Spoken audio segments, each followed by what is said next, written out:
बिस्मिल्लाहिर्रहमानिर्रहीम बिस्मिल्लाहिर्रहमानिर्रहीम सल्लल्लाहु अला हबीबिही मुहम्मद वसल्लम। अस्सलामु अलैकुम वरहमतुल्लाहि वबरकातुहू। उम्मीद है कि आप हज़रात खैरियत से होंगे। मैं हकीम सफदर तबस्सुम हुसैन सफदर हर्बल क्लिनिक की जानिब से आपसे मुखातब हूँ और आप देख रहे हैं हमारा यूट्यूब चैनल। आज आपको अल्हम्दुलिल्लाह एक ऐसा बेहतरीन मुकव्वी बा नुस्खा बता रहा हूँ जिसके इस्तेमाल से इंशाअल्लाह आप कुव्वत बा के मुतल्लिक़ जो भी मसाइल हैं उनसे इंशाअल्लाह निजात पा जाएंगे।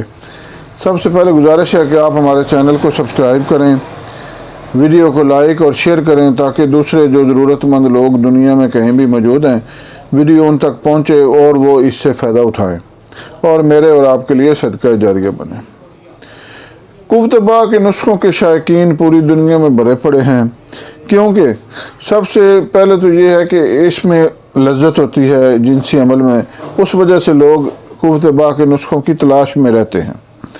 और दूसरी बड़ी वजह यह है कि लोगों ने अपनी जानों पर जुल्म करके मुश्तदनी और इगलामबाजी के ज़रिए अपनी सेहत को बर्बाद कर लिया और अब मुकव्वी बा नुस्खे ढूंढते हैं। पहले तो जो लोग होते थे उनको इतनी कमज़ोरी नहीं होती थी, क्योंकि उन्होंने इतनी गलतकारी नहीं की होती थी, क्योंकि उस वक़्त सोशल मीडिया नहीं था। उस वक़्त जो लोग 40 साल से ऊपर अपनी ज़िंदगी उनकी गुजरती थी, उस वक़्त उनको थोड़ी बहुत कमज़ोरी महसूस होती थी और वो कोई मुकव्वी बा नुस्खा इस्तेमाल करते थे। लेकिन अब 18-18, 20-20 साल के नौजवान फ़ोन करते हैं, उनसे पूछा जाता है कि भाई उम्र कितनी है, तो 18 से 25 साल के नौजवान जो हैं वो मुकव्वी बा के नुस्खों की तलाश में हैं। हालांकि इस वक्त तो जिस्म में एक जवानी होती है, एक ताकत होती है, लेकिन वो उनमें होती है जिन्होंने कोई गलतकारी नहीं की होती। तो आज आपको मैं अल्हम्दुलिल्लाह ऐसा बेहतरीन नुस्खा बता रहा हूँ जो इन तमाम मसाइल के लिए बहुत बेहतरीन है। जो हज़रात जो हैं वो कहते हैं कि हमारे इंतशार की कमी है, उनके लिए ये नुस्खा बहुत ही बेहतरीन चीज़ है। इंशाअल्लाह खाते ही जिस्म में बिजली की लहरें दौड़ जाती हैं और बेहतरीन इंतशार आता है, क्योंकि जिनसी अमल का जो सबसे जुज़्व आज़म है, जो सबसे अहम हिस्सा है, वो इंतशार है।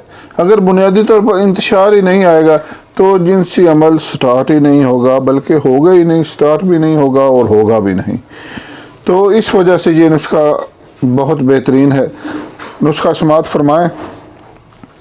बरहमी 10 तोला, बरहमी बूटी 10 तोला लेकर साया में खुश्क कर लें और उसमें असल सॉस डालें 3 तोला। दाना हेल खुरद और दाना हेल कलां ये 1-1 तोला और वरक तला 6 अदद यानी सोने के वरक, वरक नकरा 12 अदद, ज़ाफ़रान 9 मासा और मुशक यानी कस्तूरी 1 मासा। नुस्खा दोबारा समात फरमाएं। बरहमी बूटी 10 तोला लेकर साया में खुश्क कर लें, उसमें असल सॉस डालें 3 तोला। दाना हेल खुरद और दाना हेल कलां ये 1-1 तोला। वरक तला जो है वो 6 अदद और वरक नकरा 12 अदद। ज़ाफ़रान 9 मासा और मुश्क यानी कस्तूरी 1 मासा। तमाम अद्वियात को बरीक करके शहद की मदद से नखूदी गोलियाँ यानी चने के बराबर गोली बना लें और सुबह शाम 1-1 गोली हमरा दूध जिसमें देसी घी की आमेज़श की गई हो, यानी अगर 1 गिलास दूध हो तो उसमें 1 चम्मच देसी घी डालकर मिक्स करके उसके साथ गोली लें। जो लोग 30 साल से कम हैं उन्हें चाहिए कि वो 1 गोली सिर्फ इस्तेमाल करें, और जिनकी उम्र 30 साल से ज़्यादा है वो 1 गोली सुबह शाम भी इस्तेमाल कर सकते हैं। ये इंतहाई बेहतरीन नुस्खा है, इंतहाई लाजवाब नुस्खा है और इंतहाई मुकव्वी बा और बेहतरीन इंतशार लाने वाला नुस्खा है। उम्मीद है कि आप हज़रात इस नुस्खा से फ़ायदा उठाएंगे। ये नुस्खा जात जो है वो हम हुक्मा के लिए बयान करते हैं, आम आवाम जो होती हैं उनके लिए तो सिर्फ इतला होती है, वरना ये नुस्खे जो हैं वो हुक्मा के लिए होते हैं ताकि वो इन नुस्खों से फ़ायदा उठाएं और आवाम की खिदमत करें। अस्सलामु अलैकुम वरहमतुल्लाह।